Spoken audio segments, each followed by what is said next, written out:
The government handed a solar company $535 million. That is not a typo. The President of the United States personally flew to their factory for a photo op. 18 months later, the FBI flew to the same building. This is the story of Solyndra, and by the end of this video, you will understand exactly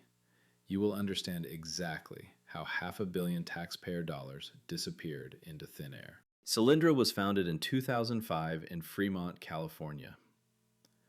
The company had one big idea that set it apart from every other solar startup.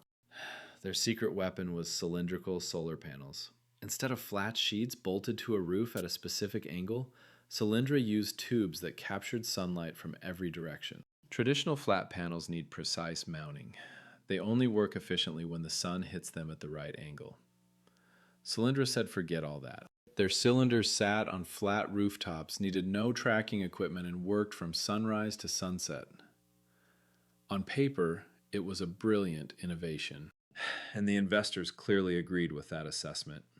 Over $1 billion in private venture capital flooded into Solyndra before the company ever turned a profit. One of the biggest backers was a man named George Kaiser, an Oklahoma billionaire worth roughly $10 billion at the time. Kaiser also happened to be a major fundraising bundler for President Barack Obama. That connection will matter later, a lot.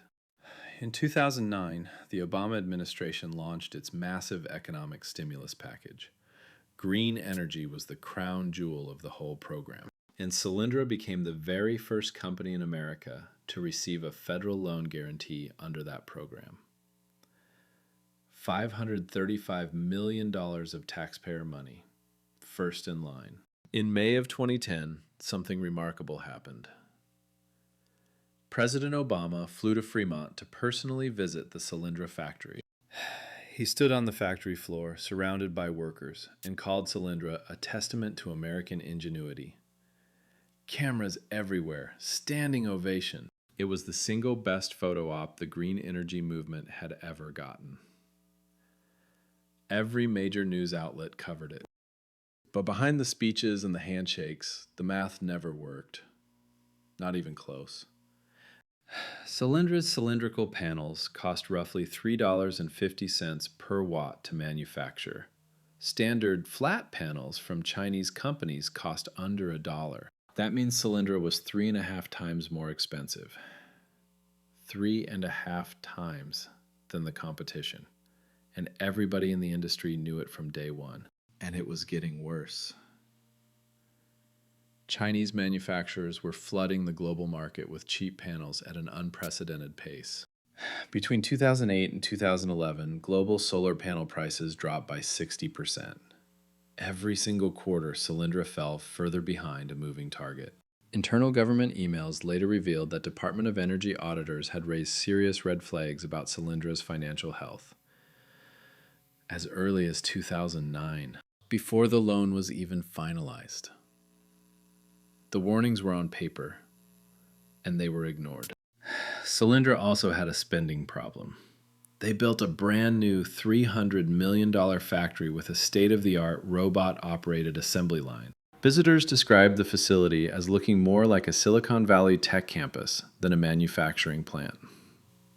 Not the kind of place you build when you are burning through a government loan. If you are following this story, subscribe now. Because the FBI raid has not happened yet. By early 2011, Solyndra was hemorrhaging cash. They had already burned through most of the $535 million government loan. Customer orders were drying up fast. The product was simply too expensive, and it was getting less competitive with every passing month. Looking back, the warning signs were screaming. But pulling the plug on the company the president just visited? Nobody in Washington wanted to make that call. In February 2011, the Department of Energy actually doubled down. They restructured the loan to give Solyndra more time, and they put private investors ahead of taxpayers in the repayment order. That single decision would later trigger a full congressional investigation. September 1st, 2011. Solyndra filed for Chapter 11 bankruptcy. 1,100 employees showed up to work that Tuesday morning. They were told the company was done. Go home. No severance package, no 2 weeks' notice, just an announcement and a locked front door. Exactly 1 week later, the FBI showed up. Not with questions, with a raid. Federal agents stormed the Solyndra headquarters in Fremont and simultaneously hit the personal homes of 2 top company executives.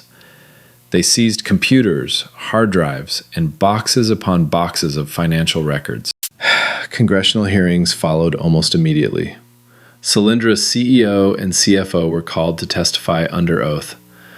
They invoked the Fifth Amendment, refused to answer a single question. The investigation revealed that Solyndra executives had provided inaccurate financial projections to the Department of Energy. Revenue numbers were inflated, risk factors were hidden or downplayed. The White House itself was dragged into the scandal. Internal emails showed that administration officials had pushed to fast-track the loan guarantee, partly so they could announce it before a groundbreaking ceremony. Politics over due diligence. That was the takeaway from nearly every independent review. The total cost to American taxpayers was roughly $535 million. One of the largest government-backed loan defaults in modern American history. The factory was eventually auctioned off for pennies on the dollar, and Solyndra became a political weapon that both parties used for years. The deep irony is that solar energy actually won the long game. Panel prices crashed. Solar is now among the cheapest sources of energy on the planet. The technology was right. The company was wrong. $535 million. Gone. Could you have spotted the red flags? Let us know in the comments.